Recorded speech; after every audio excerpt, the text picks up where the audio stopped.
বাংলাদেশে নির্বাচন কেন হবে না সামনের ফেব্রুয়ারিতে রমজানের আগে, তার ব্যাখ্যা।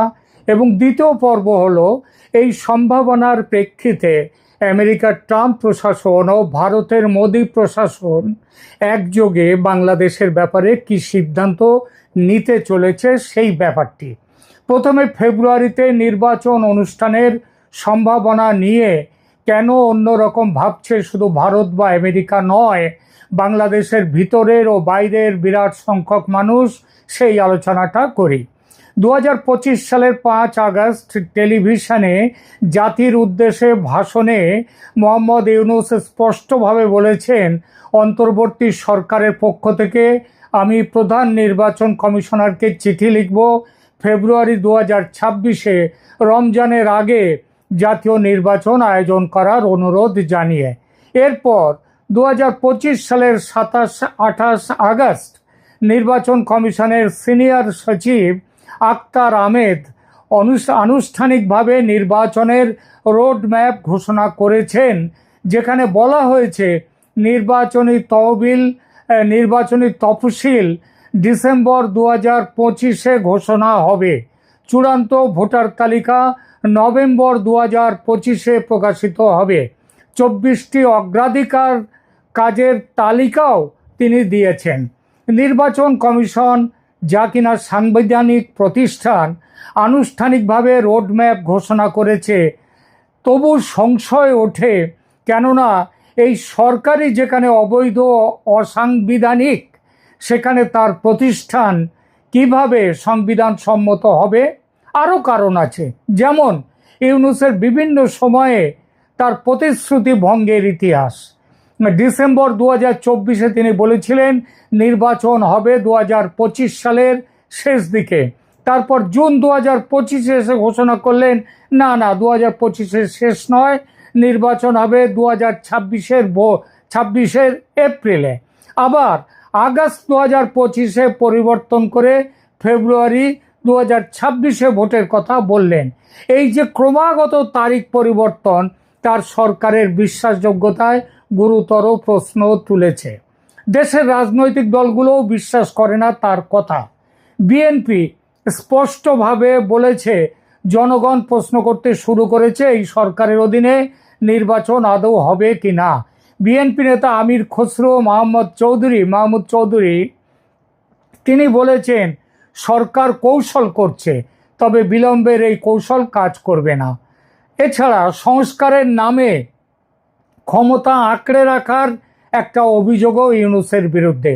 বিএনপি এবং অন্যান্য দল ও তাবৎ রাজনৈতিক বিশ্লেষকদের অভিযোগ যে ইউনূস সংস্কারের নামে নির্বাচন বিলম্বিত করছেন এবং করবেন। ইউনূস নিজেই বলেছেন সংস্কার আগে, তারপর নির্বাচন, যা একটা অনির্দিষ্ট বিলম্বের কিংবা স্থগিত রাখার দরজা কিন্তু খোলা রাখে।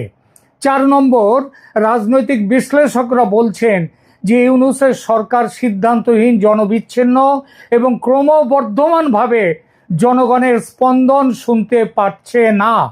তার মুক্ত ও সুষ্ঠু নির্বাচনের প্রতিশ্রুতি সত্ত্বেও নাগরিকরা এখন তার সরকারকে সিদ্ধান্তহীন এবং বিচ্ছিন্ন হিসেবে দেখছে। 5, জুলাই চার্টার কেলেঙ্কারি। অক্টোবর 2025-এ ঘোষিত জুলাই চার্টার নিয়ে বা জুলাই সনদ নিয়ে গুরুতর সমালোচনা এসেছে যে এটি জাতির সম্মতি ছাড়া একটি চুক্তি, যেখানে বাংলাদেশের 60% বেশি জনগণের যারা প্রতিনিধিত্ব করে সেই আওয়ামী লীগ এবং তারা বাদ পড়েছে। এটি ইউনূসের গণতান্ত্রিক সংস্কার নিয়ে গুরুতর প্রশ্ন তুলছে। সুতরাং নির্বাচন অনুষ্ঠান নিয়ে মানুষের সংশয় ও সন্দেহ অমূলক নয়। তবে অন্য সম্ভাবনা, অর্থাৎ নির্বাচন হতেও পারে, তার একটা ক্ষীণ সম্ভাবনা একেবারে যে রাখেননি এই সরকার তা নয়। এর কারণ নির্বাচন কমিশন আনুষ্ঠানিক রোডম্যাপ দিয়েছে। তাছাড়া আন্তর্জাতিক চাপ বাড়ছে নির্বাচনের জন্য। সেনাবাহিনীর প্রধান 12 থেকে 18 মাসের মধ্যে গণতন্ত্র পুনরুদ্ধারের কথা বলেছেন। তারপর রাজনৈতিক অস্থিরতা এত বেড়েছে যে অনির্দিষ্টকাল ক্ষমতায় থাকা ইউনূসের পক্ষে অসম্ভব। সুতরাং ফেব্রুয়ারি 2026-এর নির্বাচন সম্ভাবনা আছে, কিন্তু নির্বাচনের নিশ্চয়তা নেই। ইউনূসের কথা গুরুত্ব সহকারে নেয়ার যোগ্য, কারণ তিনি প্রধান উপদেষ্টা, নোবেল জয়ী, কিন্তু তিনি আদৌ বিশ্বাসযোগ্য নন। আগামী ডিসেম্বরে যদি প্রকৃতপক্ষে নির্বাচনী তফসিল ঘোষণা হয়, তবে অন্তত বোঝা যাবে এবার সত্যিই নির্বাচন হবে কিনা। কিন্তু ডিসেম্বর অবধি বসে থাকে একটা কথা, তারপরে আরও প্রশ্ন আসে, আর প্রশ্ন আছে এই নির্বাচন নিয়ে। ধরুন নির্বাচনের ঘোষণা হলো, কিন্তু সেই নির্বাচনে গণতন্ত্র কি প্রতিষ্ঠিত হবে? স্বচ্ছ ও মুক্ত নির্বাচন কি বর্তমান পরিস্থিতিতে আদৌ হওয়া সম্ভব? আওয়ামী লীগকে নির্বাচনে অংশগ্রহণের সুযোগ দেয়া হবে? জামাত, এনসিপি, ইসলামী দলগুলি এবং স্বয়ং মোহাম্মদ ইউনূস চান না যে আওয়ামী লীগের ওপর থেকে নিষেধাজ্ঞা প্রত্যাহার হোক এবং দলটি নির্বাচনে আসুক। এই দলগুলি প্রত্যক্ষভাবে বলছে সে কথা, ইউনূসও বলছেন। আর বিএনপি একই কথা বলছে, তবে ঘুরিয়ে। এক এক সময় এক এক রকম কথা তাদের। তবু যদি আন্তর্জাতিক চাপে আওয়ামী লীগের ওপর থেকে নিষেধাজ্ঞা তুলে নেওয়া হয়, তাহলেও কি এই সরকার স্বচ্ছ ও মুক্ত নির্বাচন করবে? এর স্পষ্ট উত্তর না। লেভেল প্লেয়িং ফিল্ড দেয়া হবে না আওয়ামী লীগকে। এই জন্যই শেখ হাসিনা বলেছেন, মোহাম্মদ ইউনূস থাকতে সুষ্ঠু ভোট হতে পারে না এবং গদি ছাড়বে না ইউনূস। এটা যে হতে পারে এবং হবে, সেটা জানেন মোদি এবং ট্রাম্প প্রশাসন। অথচ চুপ করে বসে থাকা যায় না, অপেক্ষা করা যায় না, তাহলে বাংলাদেশ একেবারেই ধ্বংস হয়ে যাবে। এখন খাদের কিনারে এসে দাঁড়িয়েছে, এরপরে অতল খাদে পড়ে যাবে। তাহলে শিল্প গেছে, অর্থনীতি গেছে, এবার জাতি দাঙ্গায় জড়িয়ে পড়বে দেশ।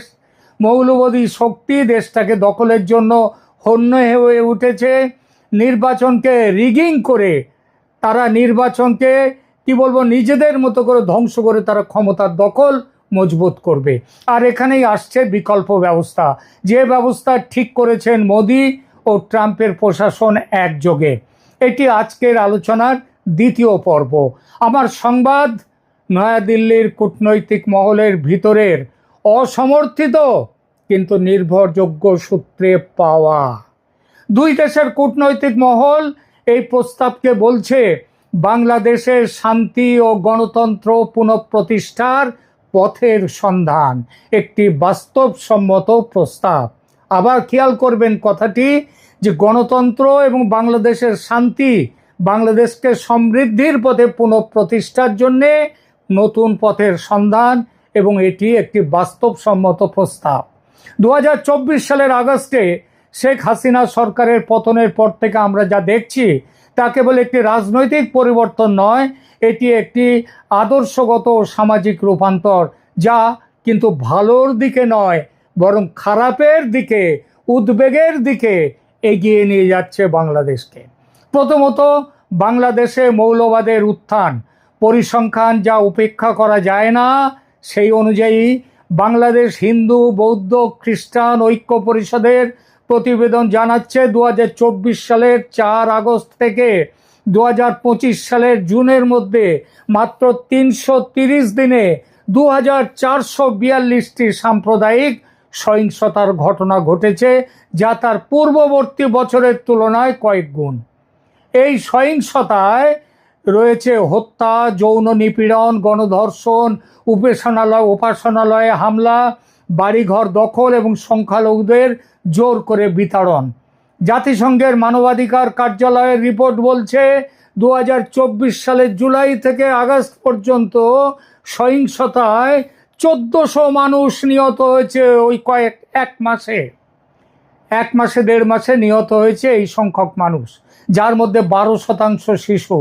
আরও 22,000 মানুষ আহত হয়েছে। যুক্তরাষ্ট্রের আন্তর্জাতিক ধর্মীয় স্বাধীনতা কমিশন USCIRF জানিয়েছে যে বাংলাদেশের হিন্দু নারীরা অনেক জায়গায় এখন সিঁদুর ও বিন্দি বা টিপ পরা বন্ধ করে দিয়েছেন হয়রানি এড়াবার জন্যে। ইসলামী মৌলবাদী শক্তির পুনরুত্থান ভয়ঙ্করভাবে। আরও উদ্বেগজনক হলো নিষিদ্ধ চরমপন্থী সংগঠনগুলোর প্রকাশ্য পুনরায় জেগে ওঠা। ইউনূস সরকারের অধীনে জামায়াতে ইসলামীর দলীয় নিবন্ধন পুনর্বহাল করা হয়েছে অনেক আগেই। এই সংগঠন 1971 সালে বাংলাদেশের স্বাধীনতা যুদ্ধের বিরুদ্ধে দাঁড়িয়েছিল এবং হাসিনা সরকার তাদের সন্ত্রাস বিরোধী আইনের অধীনে নিষিদ্ধ করেছিল। আর ইউনূস সরকারের আমলে এরাই হচ্ছে এই সরকারের মূল চালিকা শক্তি। এছাড়া হেফাজতে ইসলাম বাংলাদেশ একটি কট্টর মাদ্রাসা ভিত্তিক সংগঠন। এখন প্রকাশ্যে তারা দাবি করছে শরিয়া আইন এবং ব্লাসফেমির জন্য মৃত্যুদণ্ড দিতে হবে। 2025-এর মে মাসে ঢাকায় তাদের বিশাল সমাবেশ তাদের ক্রমবর্ধমান যে প্রভাব সেটা দেখিয়ে দিয়েছে। হিজবুত তাহরীর বাংলাদেশ তারা 2009 সাল থেকে নিষিদ্ধ, এখন প্রকাশ্যে খিলাফত প্রতিষ্ঠার আহ্বান জানাচ্ছে। 2025 সালের মার্চে ঢাকায় তাদের 2000 সমর্থক নিয়ে বিশাল সমাবেশ রাষ্ট্রীয় কর্তৃত্বের প্রতি তাদের প্রকাশ্য অবজ্ঞা প্রদর্শন করেছে। এই সংগঠনের এখন আনুমানিক অন্তত 15,000 সদস্য আছে। আনসারুল্লাহ বাংলা টিম এর প্রধান জসিম-উদ্দিন রহমানীকে অন্তর্বর্তী সরকার মুক্তি দিয়েছে বিচারের আগে, বিচারের বিরোধিতা করে, এবং তিনি 2025 সালে ঢাকার শাহবাগে আওয়ামী লীগ বিরোধী সমাবেশে নেতৃত্ব দিয়েছেন। লস্করে তৈবা, আইএসআই এদের বাংলাদেশ মডিউলের প্রধান হারুন ইজহার প্রকাশ্যে এসেছেন। 2025 সালের এপ্রিলে পহেলগাঁও সন্ত্রাসী হামলার মাত্র ঘণ্টা খানেক পরে বাংলাদেশের অন্তর্বর্তী সরকারের আইন উপদেষ্টা আসিফ নজরুল ঢাকার আইন মন্ত্রণালয়ে হারুন ইজহারের সাথে দেখা করেছেন, বৈঠক করেছেন। এক কথায় বাংলাদেশ এখন মৌলবাদীদের স্বর্গরাজ্য। আমেরিকা এতদিনে বুঝেছে এই মৌলবাদী সন্ত্রাসীরা ইউনূস সরকারের বদান্যতায় দেশটাকে কোন সর্বনাশের দিকে নিয়ে যাচ্ছে। এটা হলে বাংলাদেশ থেকে যেটুকু স্বার্থ রক্ষা হচ্ছিল আমেরিকার, সেটাও আর হবে না। ধ্বংস হবে এই অঞ্চলের যে আঞ্চলিক নিরাপত্তা, সেইটা। দেশটা আর এক আফগানিস্তান হয়ে যাবে। আমেরিকা এতদিন ভাবছিল নির্বাচনের মাধ্যমে সমস্যা মিটবে, এখন দেখছে নির্বাচন অনিশ্চিত, নানান টালবাহানায় নির্বাচন এড়িয়ে যেতে চাইছে সরকার। ইউনূস সরকার সংস্কারের নামে ক্ষমতা আঁকড়ে রাখছে, এই অভিযোগ বহু মানুষের। বিএনপির এবং আওয়ামী লীগ তো বলছেই অনেক আগের থেকেই। অতীতে সব তত্ত্বাবধায়ক সরকার 3 মাসের মধ্যে সুষ্ঠু নির্বাচন করেছে, আর আজ 14 মাস পেরিয়ে গেছে, অথচ সরকারিভাবে এখনো নির্বাচনের দিনক্ষণ ঘোষণা হয়নি।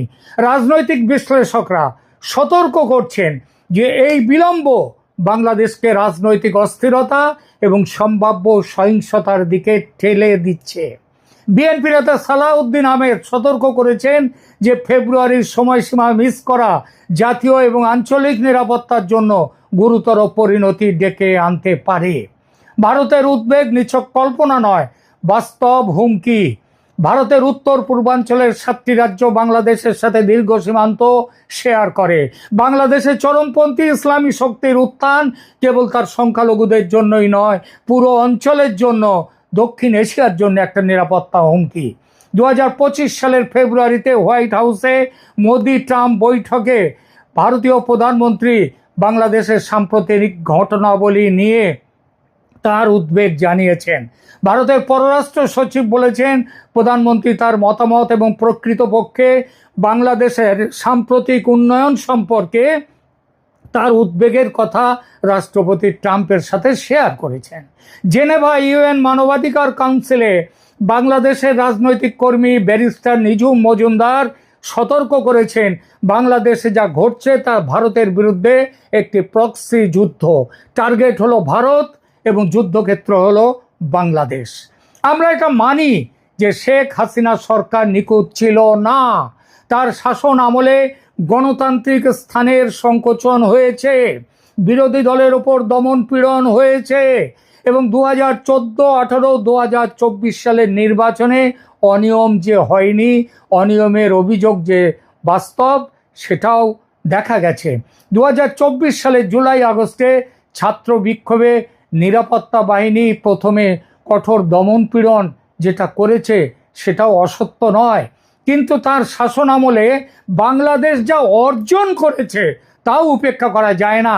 বাংলাদেশ দক্ষিণ এশিয়ার অন্যতম দ্রুততম বর্ধনশীল অর্থনীতিতে পরিণত হয়েছিল। যদিও নিখুঁত নয়, তবুও তার সরকারের অধীনে মৌলবাদী শক্তিগুলো নিয়ন্ত্রণে ছিল। ধর্মীয় সংখ্যালঘুরা অনেক নিরাপত্তা পেত। ধর্মনিরপেক্ষতার একটা মোটামুটি কাঠামো কিন্তু বজায় ছিল। ভারতের সাথে সহযোগিতা অভূতপূর্ব স্তরে পৌঁছেছিল, যা দুই দেশের জন্যই উপকারী ছিল।